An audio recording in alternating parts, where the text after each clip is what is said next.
Hello, I am Melissa, and I am an alcoholic. I am back to finish the questions on the fourth step in the Life Recovery Workbook. And okay, we were at facing sadness is um, the bold letters or whatever in front of these questions. Okay, all right. So, what painful memories keep me from going forward in writing a four-step inventory?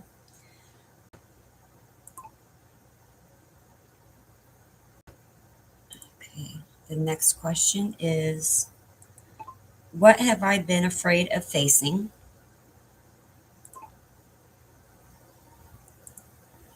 Oops. The next question is, what role has shame from past mistakes played in keeping me from starting and completing an inventory?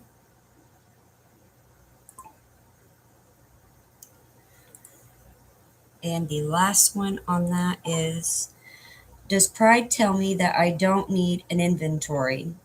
And have I told myself that others who are in more dire straits than I am are the ones that really need it? So basically, that last question is, you're able to do somebody else's inventory. Like it says in the Bible to, take the plank out of your own, or before you take the plank out of somebody else's eye, get the tree out of yours. Basically, sweep your porch before you go sweep another's. You know, and the fourth step is not something that you should be afraid of. It's just getting things out of the way, and it's really, you should do it. I mean, because we've lived a life of, when you start doing drugs and you live the life that way, that's all you know. So the hustle is there. It's a lifestyle. So just because you take out the drugs and the alcohol doesn't mean that the lifestyle isn't still there. That's still an addiction in itself. So, you know, you have to figure out what it is. I mean, you have to, this is basically a way to change your entire, self, because we have made ourselves so, you know, prideful, untrusting, untrustworthy, irresponsible, and so many other character defects I could name. But next, moving forward, this is under confession. What behaviors over my lifetime have been offensive to God? The next question is, what destructive habits need to be identified and confessed to God?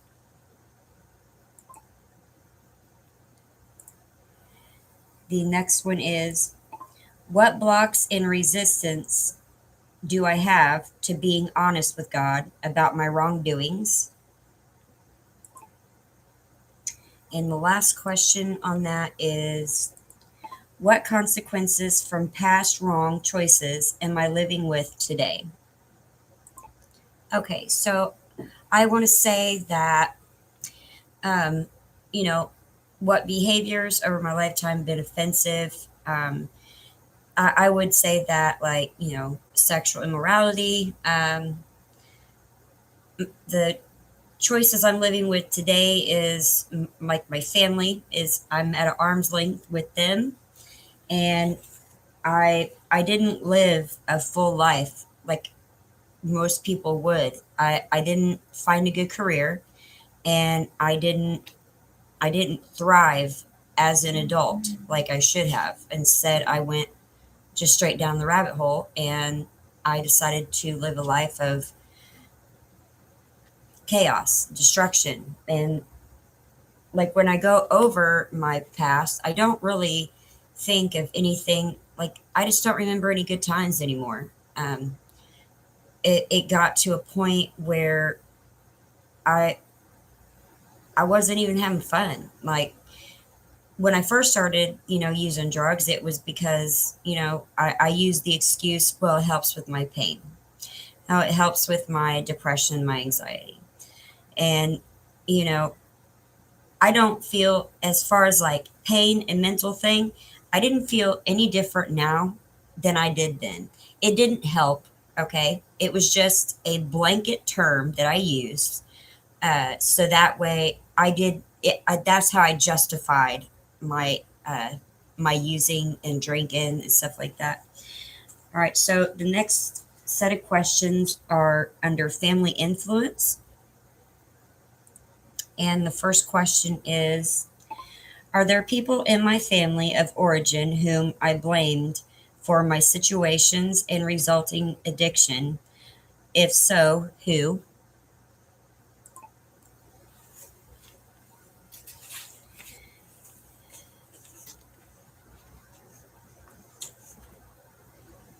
And the next question on that is, what resentments do I carry toward them, even if unrelated to addiction?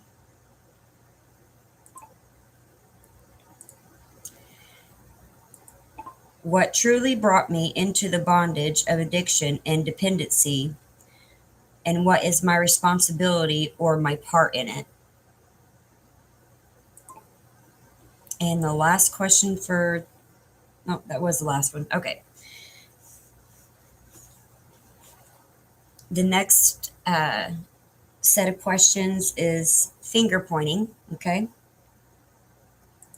I was really good at that. Is it easier to look at the faults and shortcomings of other people in my life, past and present, than to recognize my own? Well, of course, so much easier. What is the log in my eye, the blind spot that has caused me trouble and given rise to pride, finger pointing, and eventually to addiction?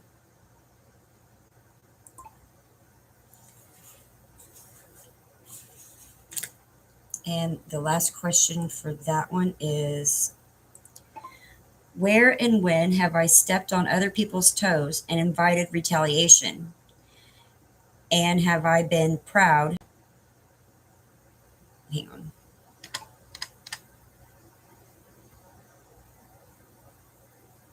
Yeah,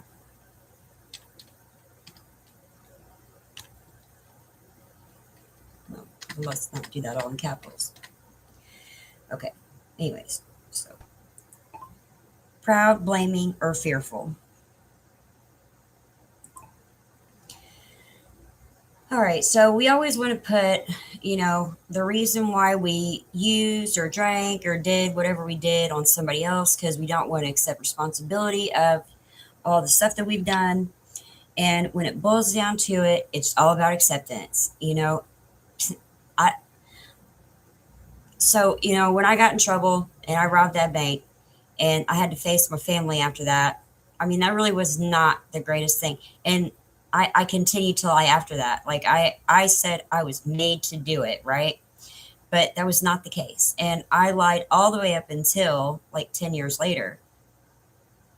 Yeah, 10 years later. So um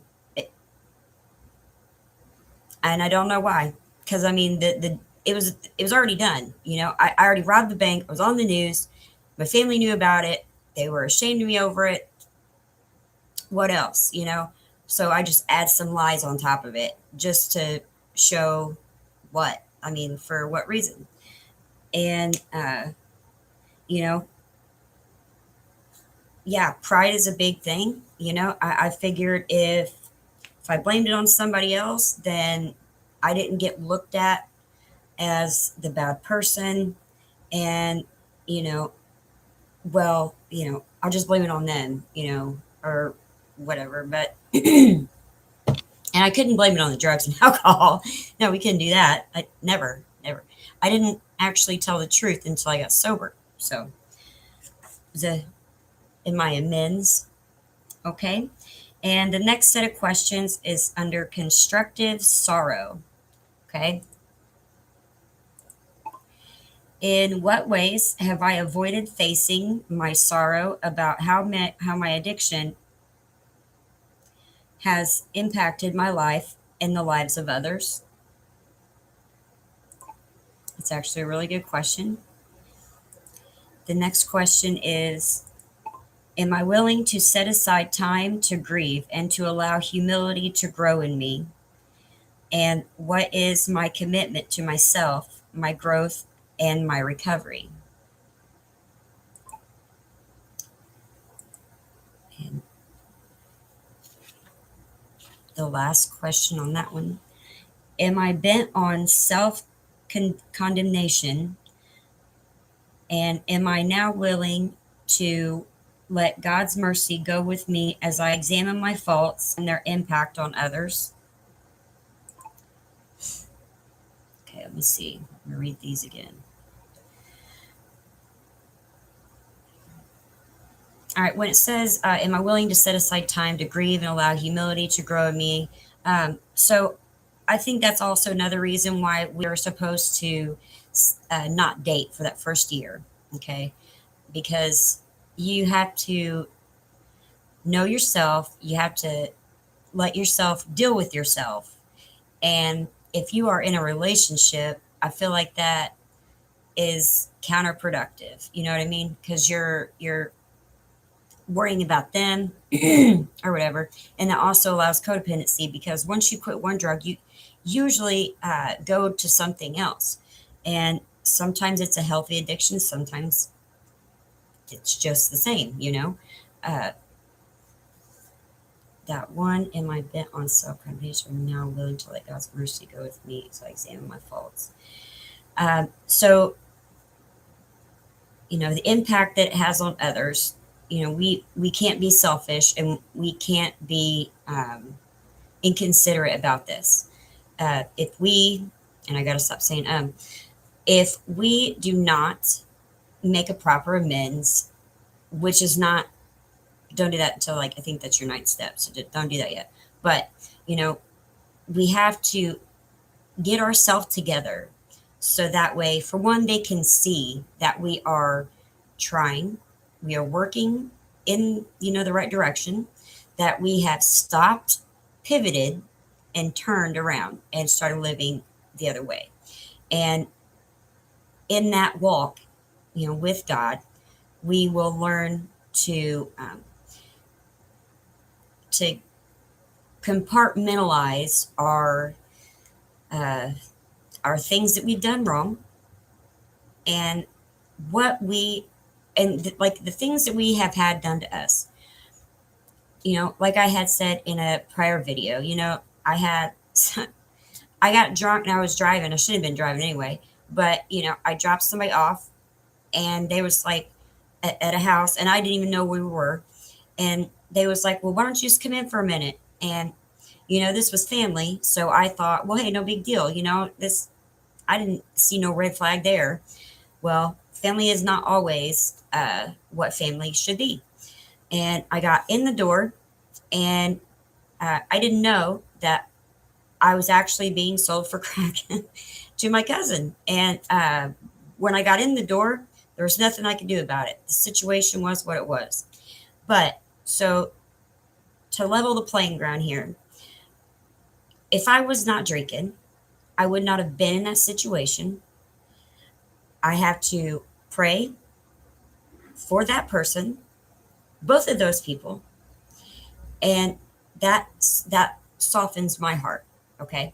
And when I realize, hey, these things wouldn't have happened had I not been drinking, and if I wouldn't even have had that person, that relative in my car in the first place, then, but I mean, that is what it means by your fault in things. Some people, I know it's a very touchy kind of subject, but and my heart goes out to you, and I am also a victim of these things that I talk about. I will not say anything that I haven't been through myself, okay? So that way I can't be looked at as being cold and not understanding. Okay, so as for women who have been, raped or whatever, if we were in our using time, all right, we have to realize, or if we've been in relationships where men have put their hands on us. Now, First time, okay. But after that, that's on us. Okay. We have to accept that. If we would have not put up with it the first time, it we would not have that the situation would have been we could have been the victim and then grown from it. But we stayed. Okay. And that allowed us to not just continue to get beat, all right, but it grew a mental illness in us, which it's it's crazy how, like, women will grow to the abuser. We get fearful to leave somebody who abuses you, and it's stupid, but it is a real thing. And I've done so much reading, and I watch so many like complex trauma videos and stuff on like how to deal with these things. And it's a head-on thing. You just have to depart from it and grow. And it's a scary jump. I understand that. But you have to take your part in the things that have happened. You cannot play the victim, because poor me only lasts for so long. And trust me, I did it. I lived it. I did it for like 10 years, 15 years, probably more than that. And I was really good at it.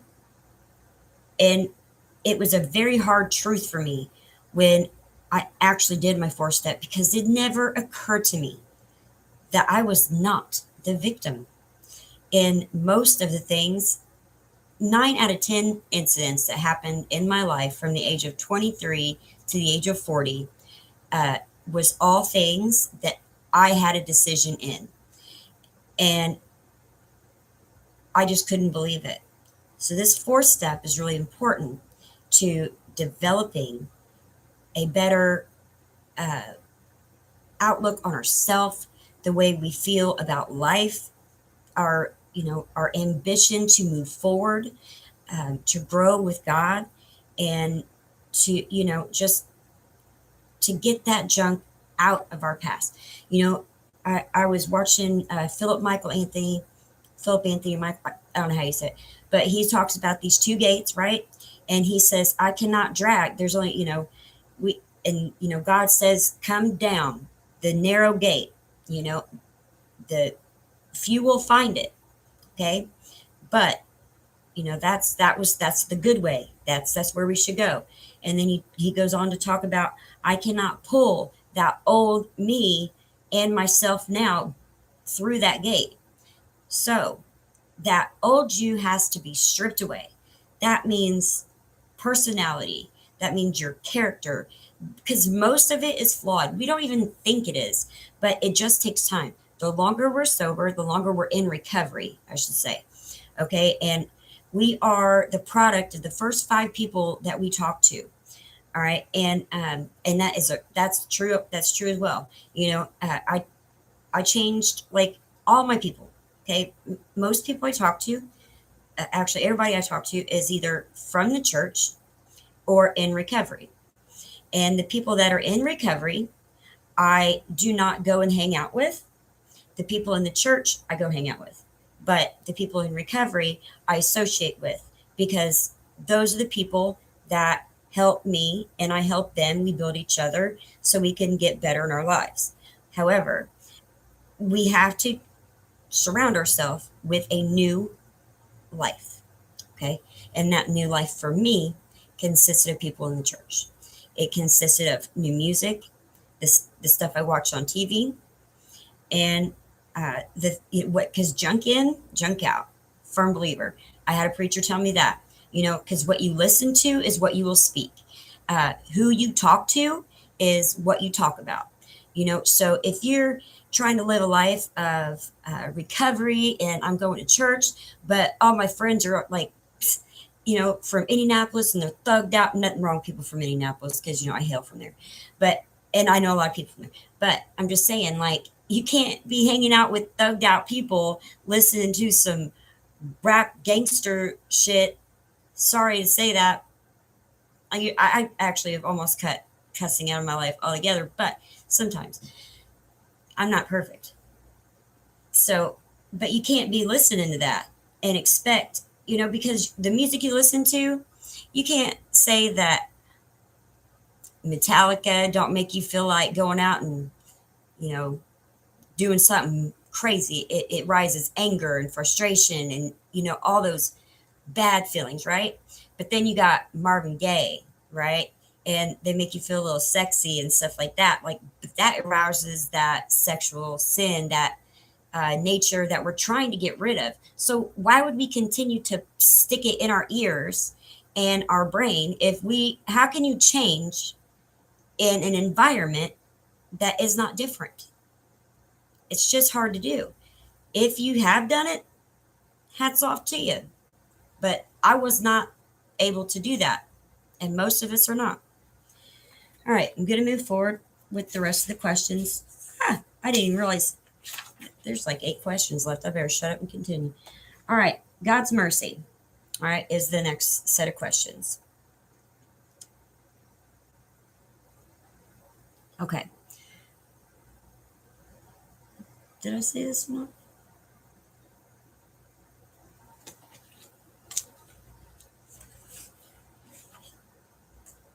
Okay, no, sorry. All right, I'll get it together. Taking a moral inventory of ourselves here on earth will help to prepare us for the life to come.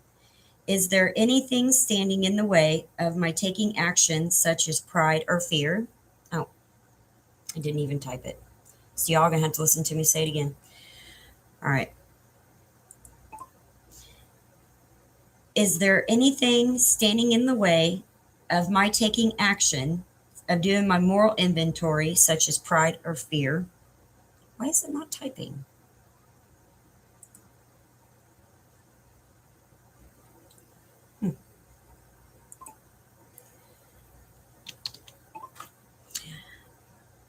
Is there anything standing in the way of taking action and doing my inventory, such as pride or fear?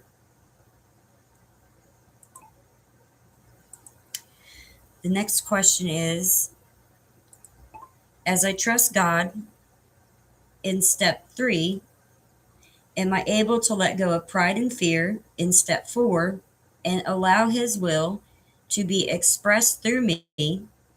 If so, write out a prayer of trust and willingness to complete step 4.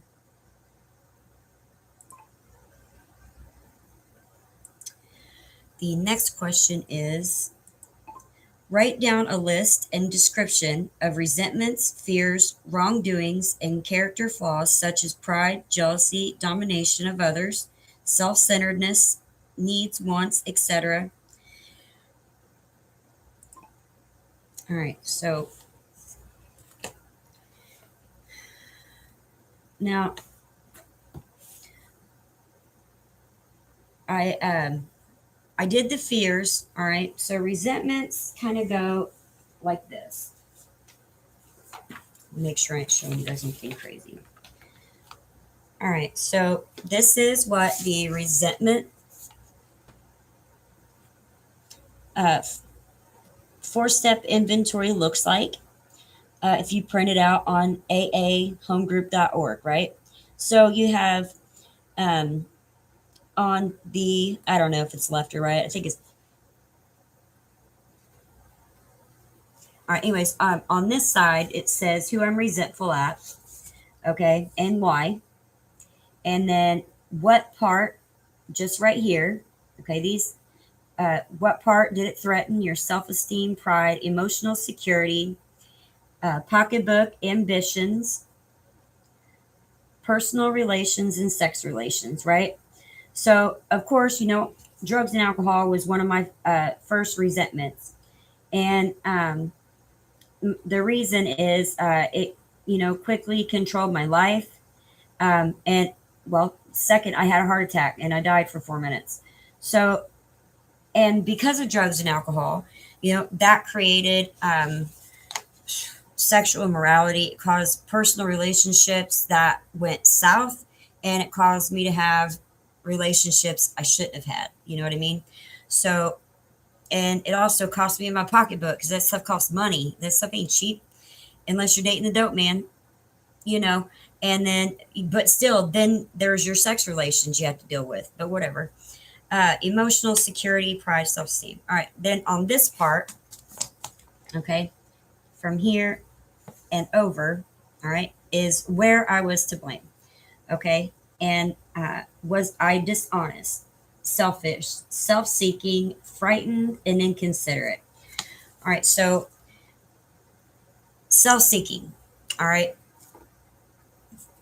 Self seeking is when you are just going around only looking out for yourself.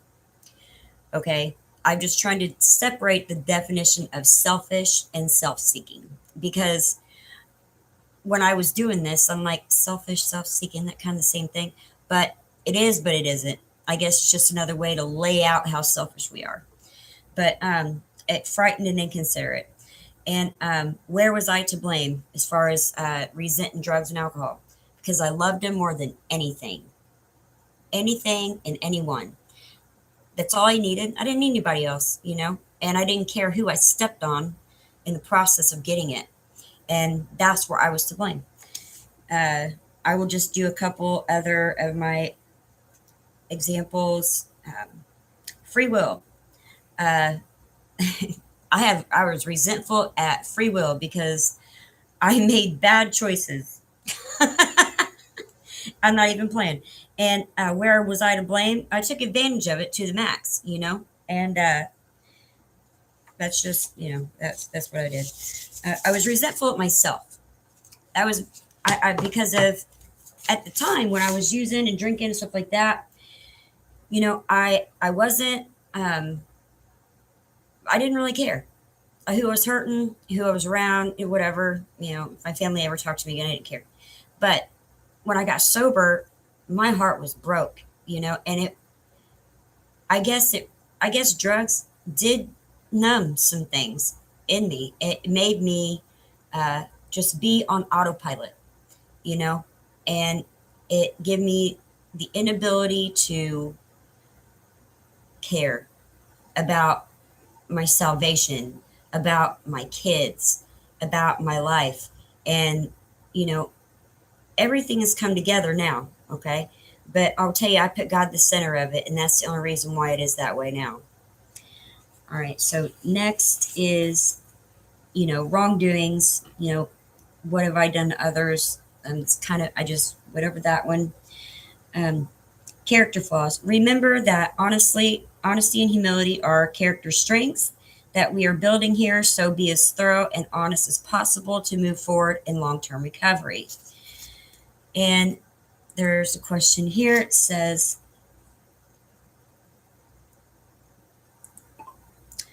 where have I acted out of pride, vanity, or a sense of superiority?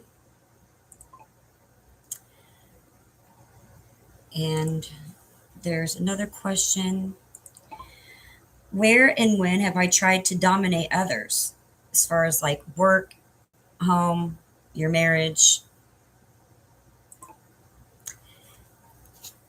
And, you know, it's easy to try to force your will on other people, you know, with it's great to be the puppet master, you know, because if everybody just lived the way I would say, you know, everybody would be happy. Ta-da.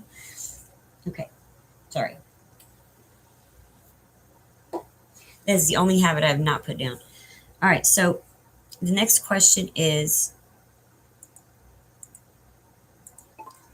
what makes me jealous, envious, or covetous of others?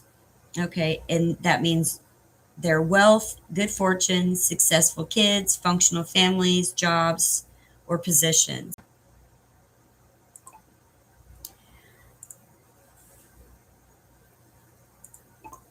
Where have I demanded that my wants or my needs come before those of others, especially those of my spouse, children, or my coworkers?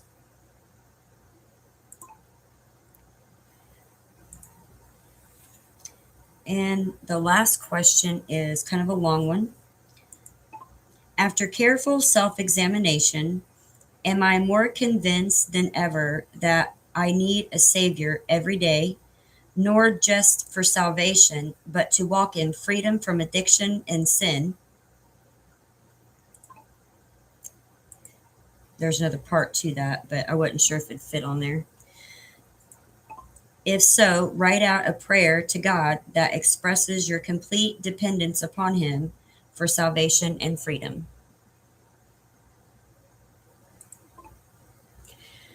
Okay, so I put all these questions in here because not everybody has this workbook. Okay, you can always like YouTube, you know, the Bible, and YouTube will read it to you. And you can, I think you can even YouTube the Life Recovery Bible and it will read that to you as well. But I'm not sure about the workbook. So just in case you guys don't have access to those, I thought I would just post them for you. And the last part of it is it says in Psalms 119, verse 29, the writer pleads with God, and this is for the prayer, keep me from lying to myself. If we never stop to observe and take note of our patterns from the past and our defective and deficient ways of coping in the present, we, we consign ourselves by default to another day of self deception. The inventory, when compiled with honesty and diligence, is the beginning of facing the truth about our need to grow in character and maturity. So, I mean, what character defects do you have that you need to work through? What, roadblocks have you put up between you and your family? And where have you played victim when you should have been making amends? Uh, Try to take a step back, make sure you have God with you on this because it takes a power greater than yourself to restore you to sanity. And I'm going to leave you with that. Thank you.